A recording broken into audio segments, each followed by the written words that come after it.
Ja ku jemi rikthyer në studio, sot kulmon java europiane e lëvizshmërisë dhe këto janë ato që një grup nxënësish të shkollës kuqe, disa kartolina, si e shohin fëmijët ditën pa makina dhe ndotjen apo atë që duhet të bëjmë ne të rriturit në fakt për të ruajtur mjedisin. Ne do t'i themi mirëmëngjes Rovena Rozhani dhe zotit Plumba Beshi nga Ministria e Mjedisit. Përshëndetje, mirëmëngjes. Faleminderit që pranuar ftesën. Dhe natyrisht do të kemi pas pak në lidhje direkte Ornela Jotin dhe të ftuarën e saj në lidhje direkte në bulevardin dëshmorët e Kombit, sepse edhe atje ka aktivitete, po do ta nisim këtu. Ç'është kjo javë e lëvizshmërisë, Rovena? Java e lëvizshmërisë është europiane, e ka dhe pjesën, është një nismë me Bashkimit Evropian, prej minimumi 14 vitesh është njohur nga Komisioni Evropian, zhvillohet gjërësisht në të gjithë Europën, është një ftesë për qytetet, pra i drejtohet në formë lokale, si thua të gjitha shteteve, vendeve, që të marrin pjesë dhe të aktivizohen dhe gjatë gjithë javës të kryejnë fushatat ndryshme, aktivitetet ndryshme ndërgjegjësuese për qytetarët, duke sjell anën pozitive të një lëvizje të zgjuar, siç është moto e këtij viti, për një ekonomi të fortë. Këtë herë motoja e ka lidhur ndjeshëm me ekonominë e fortë lokale të qytetit, duke e zgjeruar me transportin inteligjent ama. Transporti inteligjent. Po pse vë teksin tek transporti inteligjent? Nëse ju shikoni spotin... është ajri, duhet ta ngacmoj pak zonë Beshi, është ajri pika kryesore ku duhet përqendrohemi, cilësia e ajrit, mos ndotja e ajrit dhe transporti natyrisht ndot. Po pikërisht, domethënë kjo ditë dhe këto aktivitete që kryhen kuadër kësaj dite, pra 22 shtator, kanë për qëllim të së pari të sensibilizojnë publikun, qytetarët, politik bërësit, vendimarrësit, për të ndërmarrë masa konkrete, sepse jo kjo ditë, po ka vite që është konstatuar në vendet të ndryshme, sidomos në vendet e zhvilluara, në qytetet e mëdha, kryeqytetet, që cilësia e ajrit është problematike. Dhe natyrisht kjo cilësia e ajrit ndotet nga burimet të ndryshme që vijnë ndotja. Por ndërto më kryesori dhe kontribusi më i madh i ndotjes është transporti. Pra, mjetet e transportit publik. Dhe për këtë arsye gjithë synohet të përqendrohemi në masat që do të marrë për përmirësuar transportin, për të minimizuar ndotjen nga kjo, dhe për të gjetur alternativat të tjera që janë më miqësore me mjedisin, po që kontribuojnë në përmirësimin e cilësisë së ajrit. Çfarë ka ndodhur në këtë një javë në Shqipëri dhe me çfarë kulmon sot? Më duhet të filloj që nga data 15 shtator, kur Ministri i Mjedisit lançoi fushatën e ndërgjegjësimit, 3 muaj më parë, në muajin qershor të këtij viti, Ministria e Mjedisit ju bëri një thirrje, ju dërgoi një shkresë zyrtare të gjithë kryebashkiakëve, 61 kryetarëve të bashkive të vendit, që t'i bashkohen kësaj jave fushatë ndërgjegjësimi, dhe pati një përgjigje të mirë, shumë të mirë, për herë të parë në sajtin e Mobility Week, pra të lëvizjes të javës së lëvizshmërisë europiane, janë regjistruar 14 qytete shqiptare. Pra, pati një ndërgjegjësim, kemi një lëvizje, kështu që unë do ta nis që nga ky moment, që nga momenti që bashkit marrin përsipër të organizojnë fushatën sensibilizimi, ndërgjegjësimi, duke që është kthyer në qendër të vëmendjes së tyre. Po bëjnë vërtet diçka? Unë besoj që edhe sikur minimumin të bëjnë, kanë bërë më shumë se sa nuk bëjnë asgjë. Se mua më krijohet përshtypja që janë fëmijët, ata që bëjnë më shumë dhe ata që dinë më shumë për ndërgjegjësimin në raport me mjedisin. Edhe kjo është shumë e mirë. Dhe le të nis nga ata. Nëse e mësoj më shumë tek fëmijët, duhet jemi shumë të lumtur, sepse ai që sot është brezi i ri, nesër është brezi i rritur. Është brezi aktual i shoqërisë që do ditë të drejtojë, do ditë të çojë shoqërinë atje ku duhet, do ditë të drejtojë politikën, do ditë të drejtojë gjithçka. Kështu që nuk ka asgjë të keqe nëse fëmijët tanë janë shumë më të ditur se ne. Ne na pëlqejnë shumë këto forma që janë realizuar nga fëmijët. Po, dhe këto forma, dhe unë do t'i nxjerr dhe të tjerat, meqense janë njëra prej këtyre mungon, është një maket. Këto forma janë përgjigje që janë më saktë vizatimet, cilat janë dërguar Ministrit Koka në fushatën e vjetshme, ose më saktë në ditën e vjetshme, pra në 22 shtator. Po, kjo shkollë ka një sensibilizim shumë të... Egi Dervishi është... Janë shkolla e kuqe, janë disa nxënës, të cilët kanë dërguar vizatimet e tyre në Ministri dhe këtë vit me mbështetjen e projektit IBEK financuar nga Bashkimi Evropian në gjithë fushatën ndërgjegjësuese që u ngrit në bashkëpunim me ta, u vendos që këto piktura të cilat janë dërguar një vit më parë të printohen në kartolina të cilat shpërndahen falas dhe në këtë formë do të jenë një mënyrë ndërgjegjësuese aty ku në ambientet ku pihet një kafe, ku ndaloni për një pushim, kur t'ju bjerë në dorë një kartolinë e tillë, qoftë edhe një sekondë vetëm do të jetë. Dhe në vijim të kësaj për gjithë nxënësit do të më lejoni 3-4 minuta është konkursi i pikturës i hapur pikërisht me këtë temë në rang vendi këtë herë, nuk është lënë në mënyrë spontane si kundër vjet me shkolla apo me nxënës të cilët kanë një ndjeshmëri më të madhe mjedisore. Kemi konkursin kombëtar për cilët fituesit, për 3 fituesit do të dhurohen dhe biçikleta dhe duhet të them se ka një pjesëmarrje të jashtëzakonshme dhe nga aq sa kam parë, ka dhe vend për shumë përfundime.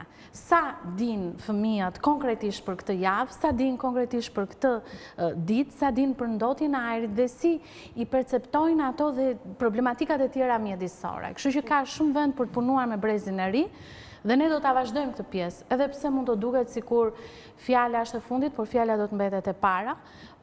Dhe më duhet ta them që është në vizionin e Ministrit Mjedisit Zotit Lefter Koka që brezi i ri të jetë gjithmonë në qendër të ndërgjegjësimit. Siç e tha dhe zotja Beshi, ajri, cilësia e ajrit është kryesorja dhe do doja të dilnim në ajër të pastër me lidhjen tonë direkte aty ku është. Se sot me siguri duhet të jetë pak më i pastër. Ornela Joti dhe Vanela Priftri nga Agjencia Kombëtare e Mjedisit. Mirëmëngjes Ornela. Më dëgjon? Në fakt, Noli, nuk është aq pastër sa mendoni ju, sepse ne jemi buz rrugës dhe vërtet sot është dita botërore pa makina, por në Tiranë është dita me makina si çdo ditë tjetër. Nuk ka asnjë lloj ndryshimi. Madje unë doja thoja sepse dëgjova Rovenon pak më herët, përveç disa broshurave dhe disa vizatimeve të Timbiri djetë, cilat kishin bërë në shkollë, asgjë tjetër sot nuk më kujton ditën pa makina. Është plot me makina. Është një ditë e zakonshme, pune, e zhurmshme, sigurisht trafik, por edhe plur. Ne jemi buz rrugës dhe ndjejmë më shumë sot se ndoshta se kurdo herë tjetër. Së bashku me ty është dhe e ftuara jote zonja Prifti. Zonja Vanela Prifti është përgjegjëse e laboratorit në Agjencinë Kombëtare të Mjedisit, e cila do të na thotë sa i përket cilësisë së ajrit në Tiranë, nëse ka ndryshuar krahasuar me vite të tjera dhe si paraqitet Shqipëria sa i përket vendeve të tjera të Bashkimit Evropian, sepse vite më përpara kemi qenë dhe ndoshta vijojmë të mbetemi vendi më i ndotur në Europë. Mirëmëngjesi zonja Prifti. Mirëmëngjesi. Faleminderit për ftesën. Sot është dita botërore pa makina, por që në fakt, siç e theksova dhe më parë, është realisht është dita me makina, njësoj siç ka qenë në çdo ditë të zakonshme. Ne këtë e shohim. Nuk ka një lloj sensibiliteti nga njerëzit, të paktën sot për të lënë makinën dhe për të dhënë një ndikim në mjedis. Kjo është pjesë e ndërgjegjësimit individual, do të thosha. Nuk është se është pjesë e strukturave të veçanta për të thënë që sot duhet lë makinën dhe duhet ecim në këmbë realisht. Agjencia Kombëtare e Mjedisit ka programin e monitorimit për monitorimin e cilësisë së ajrit urban në Shqipëri, ku patjetër pjesë e këtij programi është edhe Tirana, pra kryeqyteti. Tirana ka qenë një nga qytetet më të ndotur të Europës.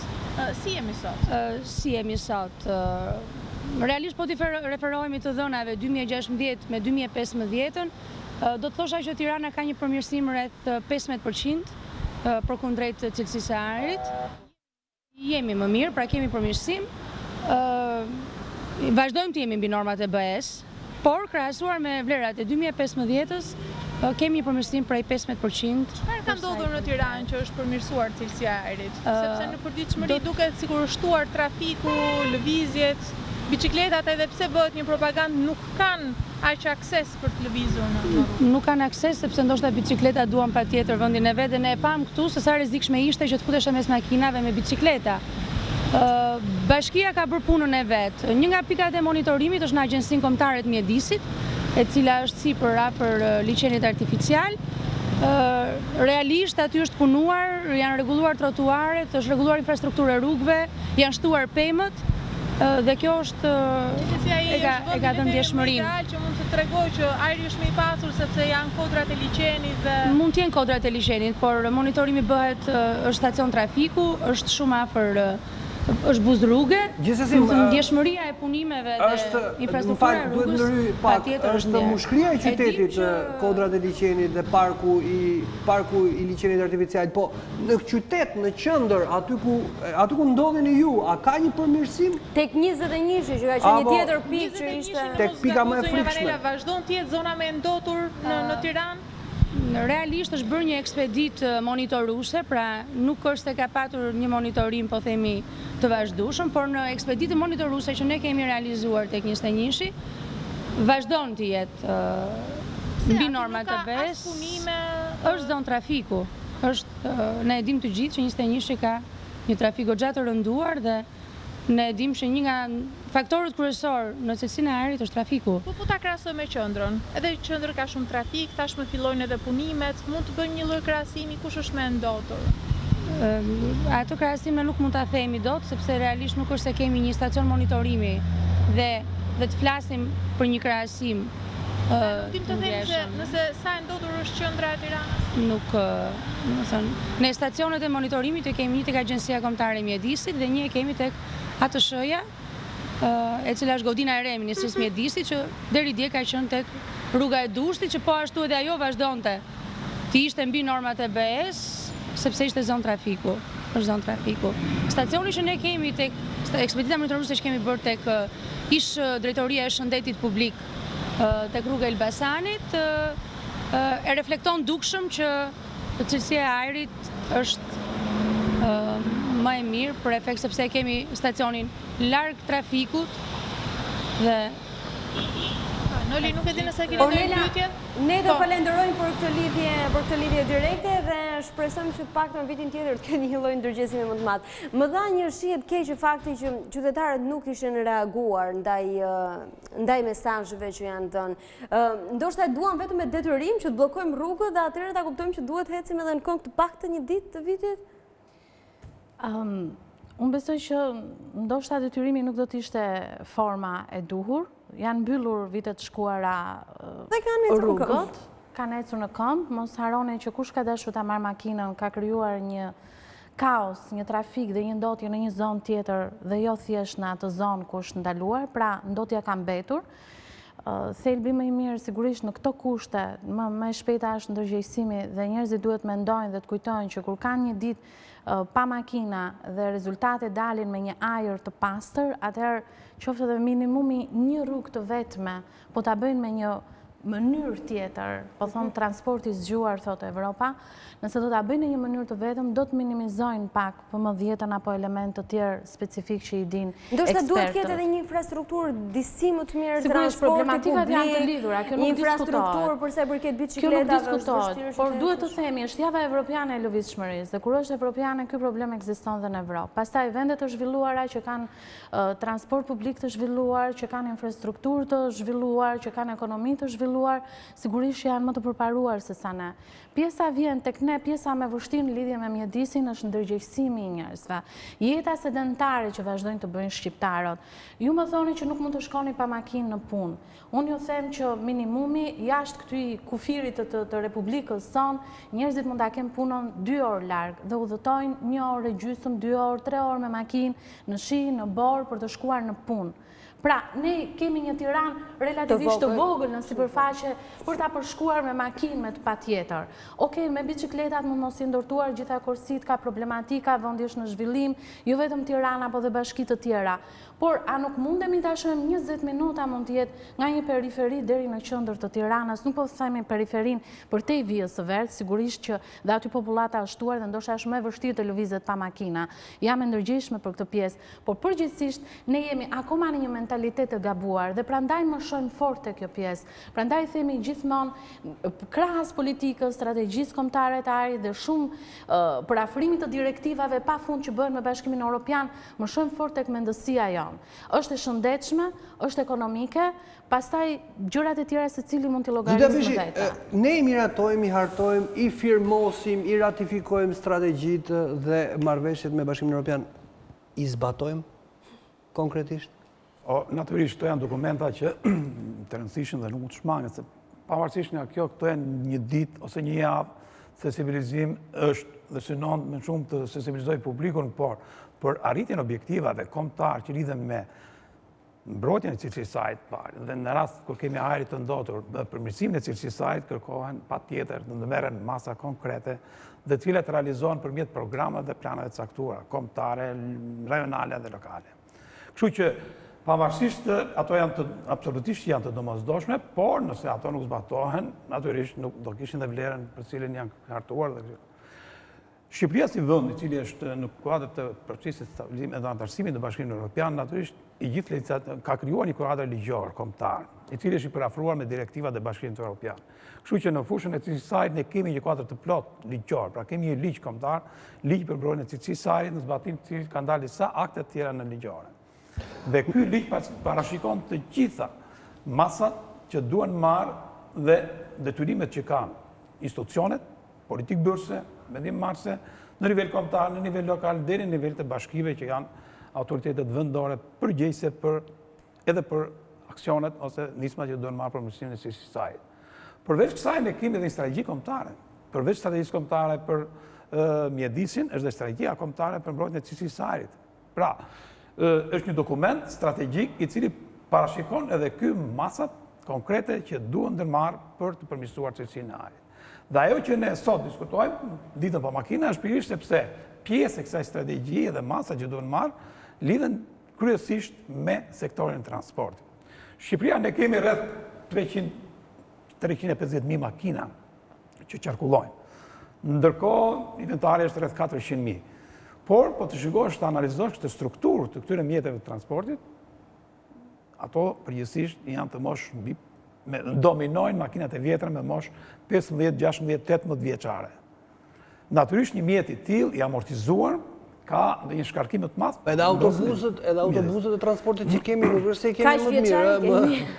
Patjetër. Dotja e tyre është përveç kësaj. Do të thënë 30 veta, do të thonë 30 makina private më pak, le të themi, minimume. Përveç kësaj ky dokument, pra strategjia parashikon dhe masa të tjera që duhen marrë dhe alternativa. Dhe një ndër to është alternativa kryesore që është përmirësimi i transportit publik. Sepse në mjet përmirësimi i transportit publik absolutisht do paksohet numri i mjeteve individuale që qarkullojnë në qytet. Dhe përmirësimi i transportit publik natyrisht ka masa konkrete që duhen marrë, por që ka të bëjë me mjetet që do përdoren në transportin publik dhe nëpërmjet tyre ne mund të implementojmë dhe politika të caktuara. Për shembull ka shumë vende që kanë futur transportin publik, mjetet e transportit publik urban janë dhe përdorin biodiesel. Dhe në këtë rast, ky lloj karburanti ka një ndikim më të ulët në ndodhjen e mjedisit. Pra përmirëson cilësinë e ajrit. Po ashtu ka dhe politika tjera që parashikon strategjia që lidhet me cilësinë e karburanteve. Se dhe karburantet janë një pjesë komponent i rëndësishëm për mbrojtjen e cilësisë së ajrit. Sepse një karburant të cilësisë dobët, natyrisht ndotin më shumë mjedisin. Ne ju falenderojmë që ishte të mëngjes me ne, shpresojmë që të ketë një ndërgjegjësim më të madh të qytetarëve. Dita sapo ka nisur, mund të vijojnë në vim ata të cilët kanë dalë ende nga shtëpia, por lajmi i mirë është që fëmijët kanë filluar kanë një ndërgjegjësim më të madh dhe e shprehin këtë gjë. Për të mbetur pak tek fëmijët, kam një njoftim për të bërë sepse kemi një përgatitjet për shkollën nuk kanë mbaruar, përfitoni nga oferta më e fundit në Concord Center, do të gjeni ulje në gjitha dyqanet tona. Veshje, libra, kancelari, sallon bukurie, restorant, argëtimet për fëmijë, edhe një shans për të qenë special, edhe një shans për të qenë në kohë. Vetëm në Concord Center, Back to School, nuk është vetëm shopping. Concord Center ka menduar t'ju argëtojë të shtunën e 24 shtatorit me aktivitete për fëmijë të cilat startojnë në orën 11. Lojra, kërcime, zumba, piktur, face painting, akrobaci nga animatorët dhe instruktorët e talentuar, ndërsa për të rriturit Art Gallery ka kënaqësinë t'ju ftojë në ekspozitën personale titulluar Ëngjëjt të piktorit Klajdi Arapi. Back to School jo vetëm shopping, një ditë për të mbajtur veten dhe familjen tuaj në aktivitet, edhe një shans për të përfituar nga ofertat e dyqaneve të shtunën në 24 shtator, duke nisur nga ora 11, mos harroni. Të shtunën në Concord Center. Do të ndalemi në pak reklam dhe do të kthehemi në studio me Elton Ilirianin, vetëm pas pak.